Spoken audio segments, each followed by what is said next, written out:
Hey everybody, this is the quick and dirty vegan kitchen. I'm going to show you my favorite knife tips. So here I am chopping up a carrot for some lasagna. This is like one of the best tips I have. Don't hold the food like this and chop like this. You want to use the claw grip. You want to tuck your fingers under and you want to use them as sort of a guide against which to put the knife. This way you're not going to chop your fingers off, so you can make nice cuts pretty quickly and it's safe.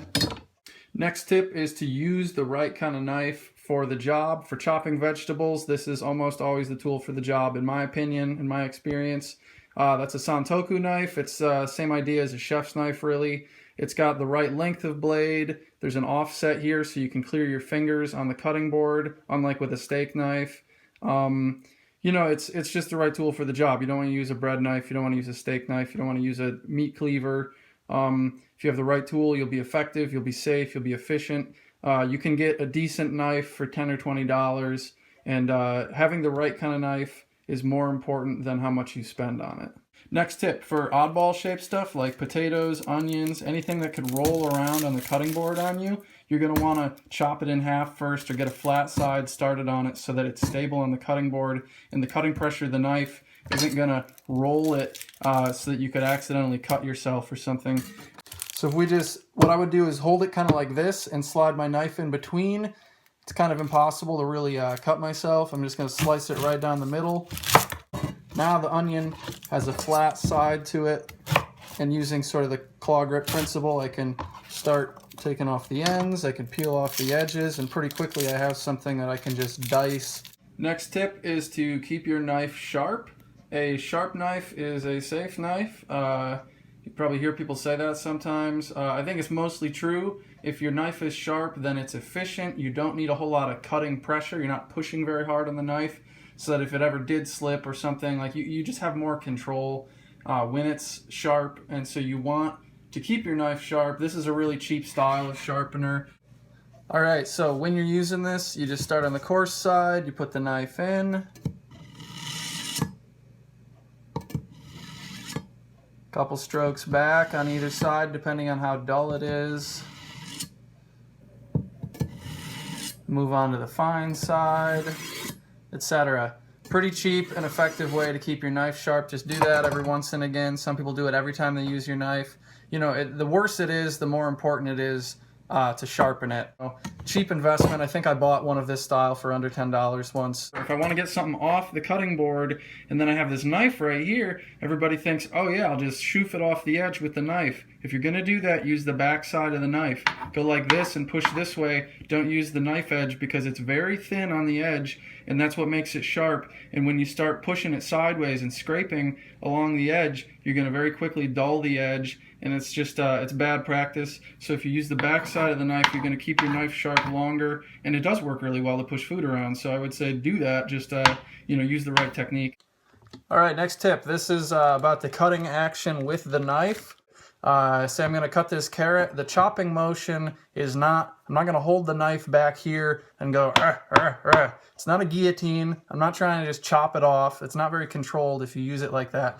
With a chef's knife, or this is a Santoku knife, or this style of vegetable chopping, generally speaking, the tip of the knife stays on the cutting board most of the time when you're making your repetitive cuts, and you're kind of doing this motion. Your hand is kind of oscillating forward and backward on the cutting board, and you're feeding the food through underneath it to make the cuts that you want to make.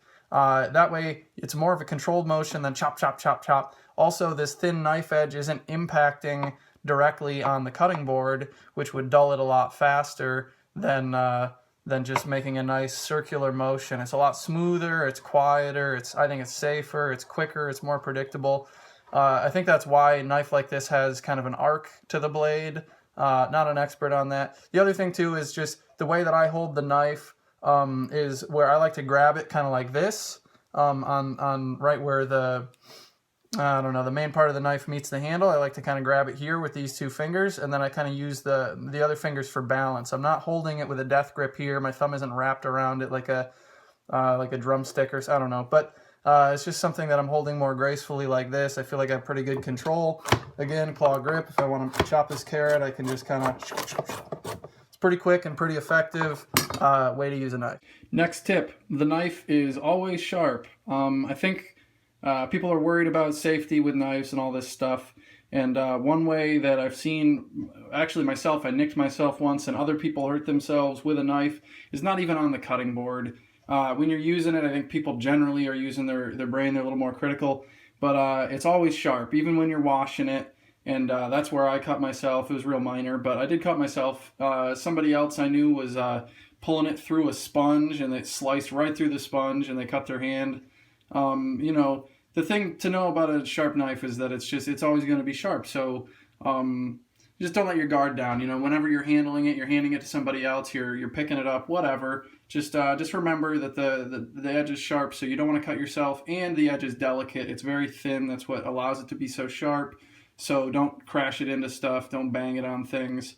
Don't set it at the bottom of the sink and pile dishes on top of it. Protect it.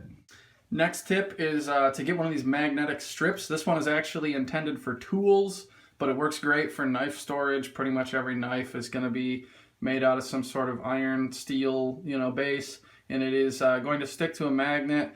Keeps your knife out of the way, not in the drawer where someone reaching around could get touched by it. It's not taking up space on your table here with a knife block. You don't need to buy that. I got this magnetic strip at Harbor Freight for $4 or something.